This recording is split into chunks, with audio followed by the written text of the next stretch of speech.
Hello, you're listening to Elizabeth Mulhane. Welcome to this lecture on theories of wellbeing. We're going to look at two very popular theories because I believe that having this knowledge will assist you to cultivate flourishing within yourself and the children. Additionally, these two theories helped me create the 10 focus points that I used in the 10-week wellbeing program and in the 10-week mindfulness-based creative play program. So I thought a lecture like this would be a great way to give you a deeper understanding of how those 10 focus points were developed. So before we move on, let's just recall the 10 wellbeing focus points. 1. Positive emotion. 2. Engagement. 3. Interest. 4. Meaning. 5. Purpose. 6. Autonomy. 7. Competence. 8. Relatedness. 9. Positive relationships. And 10. Accomplishment. I think these 10 words are so very powerful in relating to well-being. Okay, so firstly, let's have a look at a very popular well-being theory by Ryan and Deci called self-determination theory. Basically, this theory places motivation as a key factor behind achieving well-being, saying both intrinsic or internal and extrinsic or external forms of motivation play a critical role within the individual. And the various types of motivation are driven by 3 basic psychological needs: autonomy, competence, and relatedness.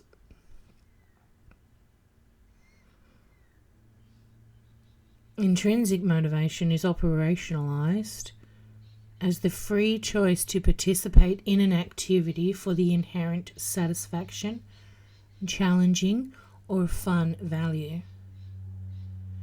While, according to Deci and Ryan, there are 4 elements of extrinsic motivation, those being external regulation, in which performance is based on external contingencies such as praise; introjected regulation, which is based on feelings of being pressured or coerced; identified regulation, which also includes aspects of intrinsic motivation and is based on identifying the value of completing an activity even when it's not enjoyable;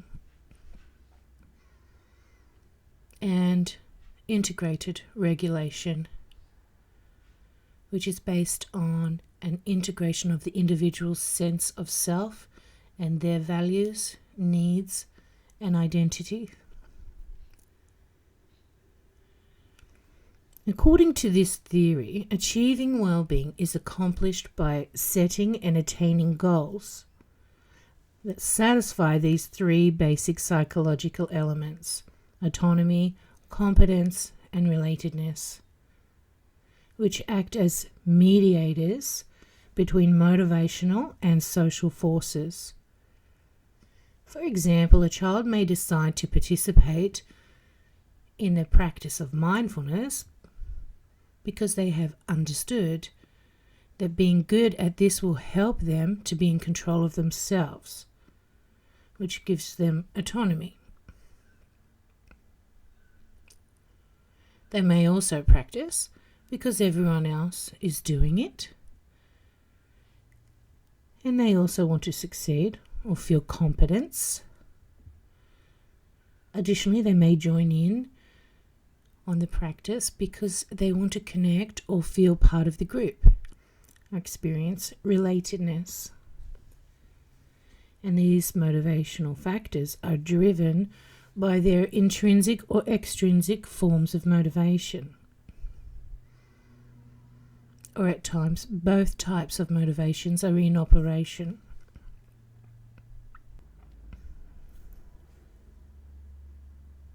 For example, a child may want to participate in a mindfulness activity due to the intrinsic motivation of wanting to experience the fun value or the inherent satisfaction that will come from the activity or the challenge that the activity presents itself. So they're all intrinsic motivations within the child. Whereas the extrinsic motivation can also be operationalized within the child, for example, through external regulation, in which performance is based on external contingency, such as praise.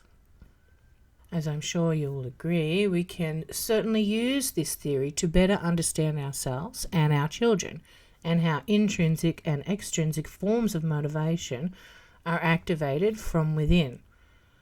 However, as you are aware, sometimes we can be completely motivated to do something, like lose weight, exercise more, quit a destructive habit, practice mindfulness every day, yet it doesn't happen. So what can we do when motivation and need satisfaction aren't pushing the right buttons to get us going? Well, in agreement with Tony Robbins, I believe that it's actually schedules, routines, and habits or rituals that help us and must be incorporated into daily living to achieve our goals. Or in this case, well-being, or flourishing, practicing mindfulness. For example, when it comes to practicing mindfulness or any other form of meditation, you may be motivated on every level of intrinsic and extrinsic forms listed in this theory. And you may want to have control, feel competent, and do what everyone else is doing. But if you don't make a habit of practicing, you simply will not satisfy these needs. Before you know it, the day's gone and you didn't get time to practice. If you don't set a schedule and form a ritual, all the motivation in the world will not satisfy your needs. And when it comes to teaching children mindfulness and meditation, we need to set schedules for them too. And that's not just so they get time to do it, but rather that they are mentally prepared to participate because they are used to doing it. It's a habit or a ritual that all the children participate in together at certain times of the day. And because it's a habit and also a very important tool for improving their mental well-being, we try to make sure that it is enjoyable, or they're getting that satisfaction from it. So they're intrinsically motivated, because that is the strongest form of motivation, the intrinsic motivation.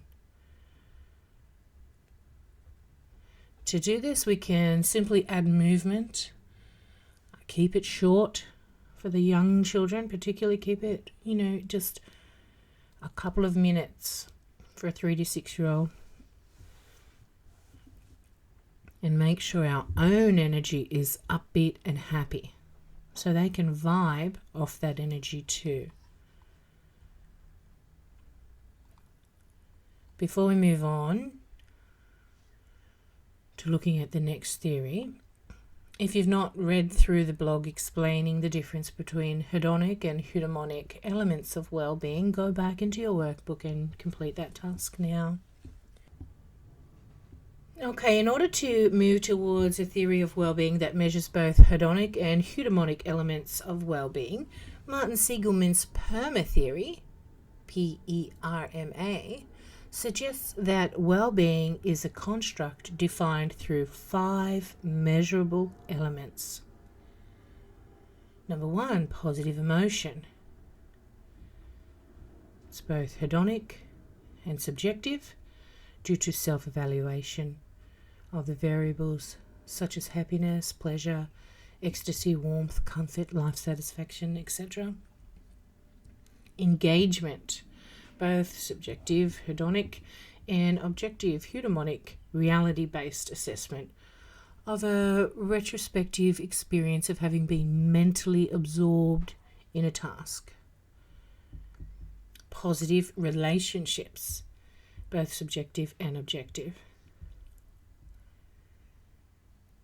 Meaning, both subjective and objective, related to belonging to and serving something believed to encompass more than mere self-serving activities. And accomplishment, a eudaimonic element of well-being that is pursued for the sake of achievement, often regardless of the other elements. So as you can see, this theory offers a powerful framework for cultivating well-being, and for this reason, they have been incorporated into the 10 well-being focus points within the parenting program and the MBCP program.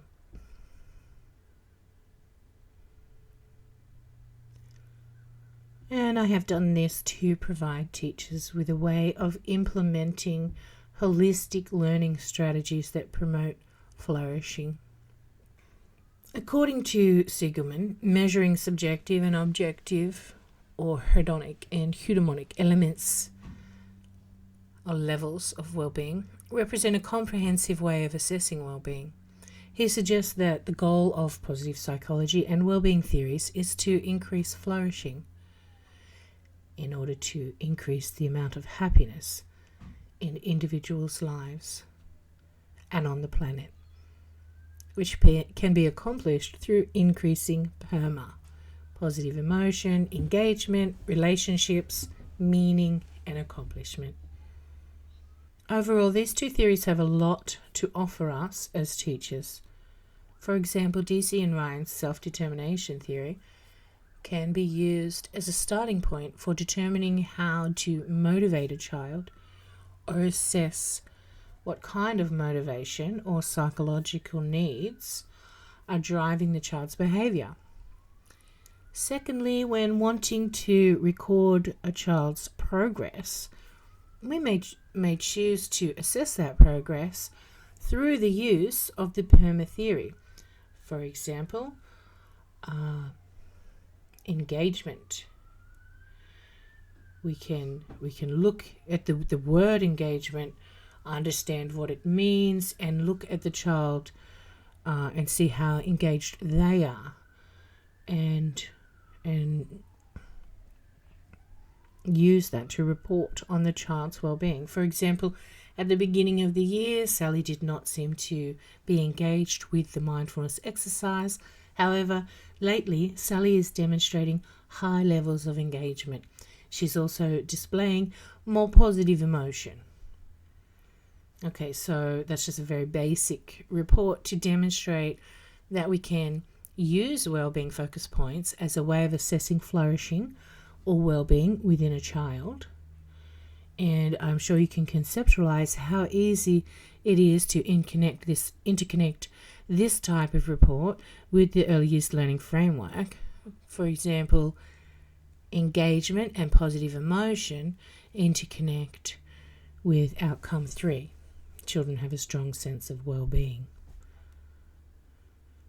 Okay, so I hope you enjoyed this lecture and have a good understanding of how we can use this kind of knowledge or information to create mindfulness and meditation programs. Or alternatively, or additionally, to also assess a child's well-being.